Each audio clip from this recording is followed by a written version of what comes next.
रहीमदास के जीवन परिचय पर चर्चा कर लेते हैं। रहीमदास जिनका जन्म 1556 में हुआ था और 1627 ईस्वी में जिनकी मृत्यु हुई थी। आइए इनके जीवन परिचय के विषय में हम बात करते हैं। रहीमदास का पूरा नाम अब्दुल रहीम खान खाना था। अब्दुल रहीम खान खाना। इनका जन्म 1556 ईस्वी में लाहौर, जो कि अब पाकिस्तान में है, में हुआ था। ये अकबर के संरक्षक बैरम खान के पुत्र थे।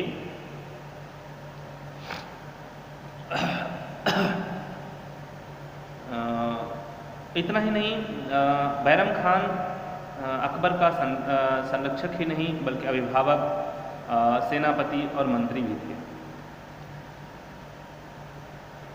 एक बार अकबर ने बैरम खान को हज पर भेज दिया।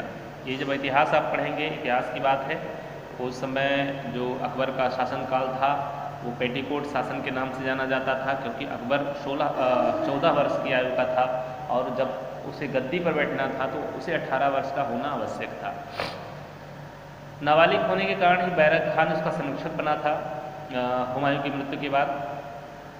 और 4 साल का जो शासन था 1514 से 1518, एक मिनट समय थोड़ा सा कंफ्यूज हो, लगभग सन 1552 रहा होगा। 4 साल का जब कम था, 14 साल का था अकबर। बैरम खान 4 साल में इतना शक्तिशाली हो गया कि अकबर को ये डर हो गया कि कहीं ऐसा ना हो कि राजगद्दी बैरम खान हत्या ले। फलतः अकबर ने बैरम खान को हज पर भेज दिया और मार्ग में उसकी हत्या करा दी। बैरम खान की मृत्यु के पश्चात रहीम की शिक्षा दीक्षा का प्रबंध अकबर ने बहुत अच्छे ढंग से किया। बैरम खान की पत्नी और बालक रहीम को वह अपने संरक्षण में ले लिया और दोनों की देखभाल स्वयं करने लगा, उनका भरण पोषण भी स्वयं करने लगा। रहीम की शिक्षा दीक्षा की अकबर के संरक्षण में हो रही थी, इसलिए बच्चों बहुत अच्छे ढंग से हो रही थी। फलतः रहीम ने संस्कृत, तुर्की, अरबी, फारसी और हिंदी आदि भाषाओं का बड़ा अच्छा ज्ञान प्राप्त किया। बड़ी अच्छी योग्यता उसके हासिल की। रहीम अकबर के दरबार के नवरत्नों में से एक माने जाते रहे। ये अकबर के प्रधान सेनापति और मंत्री भी आगे चलकर बने। साथ ही ये बड़े वीर योद्धा थे और बड़े कुशलता से सेना का संचालन भी करते थे। इनकी दानशीलता की बहुत सी कहानियाँ प्रचलित हैं। अकबर इनका बड़ा सम्मान किया करता था। ये बड़े ही उदार, विद्या प्रेमी और पंडितों और कवियों का विशेष सम्मान करने वाले थे। अगर रहीम की दानशीलता के विषय में हम चर्चा करें तो हम बताएं आपको कि रहीम इतने बड़े दानी थे कि एक बार इनके दरबारी, अकबर के दरबारी कवि गंग ने अकबर की प्रशंसा में एक कविता लिखी, जिस पर प्रसन्न होकर रहीम ने इन्हें 36 लाख रुपए पुरस्कार में दे दिए।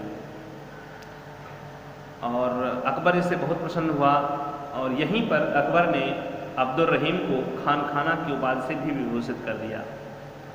अकबर की मृत्यु के बाद जहांगीर गद्दी पर बैठा, जिससे रहीम का मतभेद रहा करता था। फलतः राजद्रोह का आरोप लगाकर जहांगीर ने रहीम को कैद कर लिया, कैद में डाल दिया।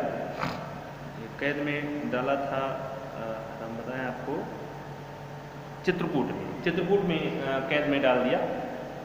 लेकिन बाद में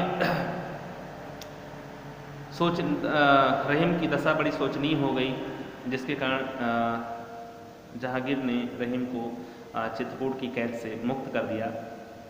इस प्रकार अगर देखा जाए तो जीवन के सुख और दुख दोनों पक्षों का रहीम ने अनुभव किया था और जिसे उन्होंने अपने दोहों में अंकित भी किया। अंततः सन 1627 ईस्वी में रहीम का निधन हो जाता है, इनकी मृत्यु हो जाती है। बच्चों, यदि हम रहीम की साहित्यिक परिचय की बात करें तो हिंदी साहित्य संसार में रहीम अपने दोहे के लिए प्रसिद्ध है। विद्वानों का ये कथन है, मानना है कि सरलता, मधुरता, सुबोधता, रोचकता और भाव और शैली की दृष्टि से रहीम के दोहे बड़े ही श्रेष्ठ माने जाते हैं। इनके दोहों में आम जन की भाषा में नैतिकता में सीख दी गई है। जो लोगों की भाषा थी, लोगों की समझ की भाषा थी, उसमें नैतिकता की सीख दी गई है। जीवन के सभी पहलुओं पर रहीम ने अपने दोहों में सजीव चित्रण किया है।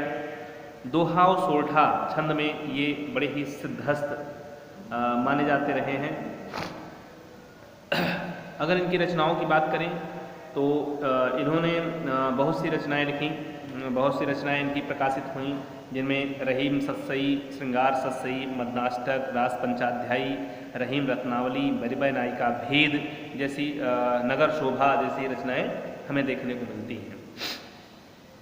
भाषा शैली के दृष्टिकोण से हम बात करें अगर, तो रहीम ने ब्रज तथा अवधी दोनों भाषाओं में अपनी काव्य रचना की। जैसे बरबय और बरबय नायिका भेद में ये अवधी भाषा में दिखाई पड़ती है, नगर शोभा, श्रृंगार सोरठा में ब्रज भाषा दिखाई पड़ता है, तो वहीं मदनाष्टक जैसी रचना में फारसी और संस्कृत के शब्दों से मिश्रित खड़ी बोली हिंदी का प्रयोग भी रहीम ने अपनी भाषा में किया।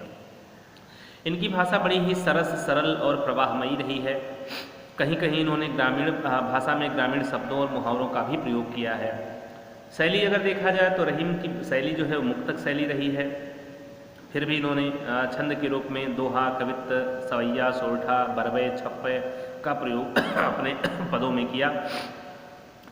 अलंकार के रूप में अनुप्रास, यमक, श्लेष, उपमा, उत्प्रेक्षा का बड़ा ही सुंदर परिपाक रहीम के दोहों में हम देखने को पाते हैं। हिंदी साहित्य में स्थान की बात अगर करें तो तुलसी और सूर के समान रहीम भी भक्तिकाल के उच्च कोटि के कवि माने जाते रहे हैं। रहीम अपने नीति संबंधी दोहों के लिए बहुत प्रसिद्ध हैं। इन्होंने अपने छोटे छोटे दोहों में बड़ी बड़ी बातों को समेट कर इस तरह से कहा है कि वह आम जन की समझ में आसानी से आ गई है।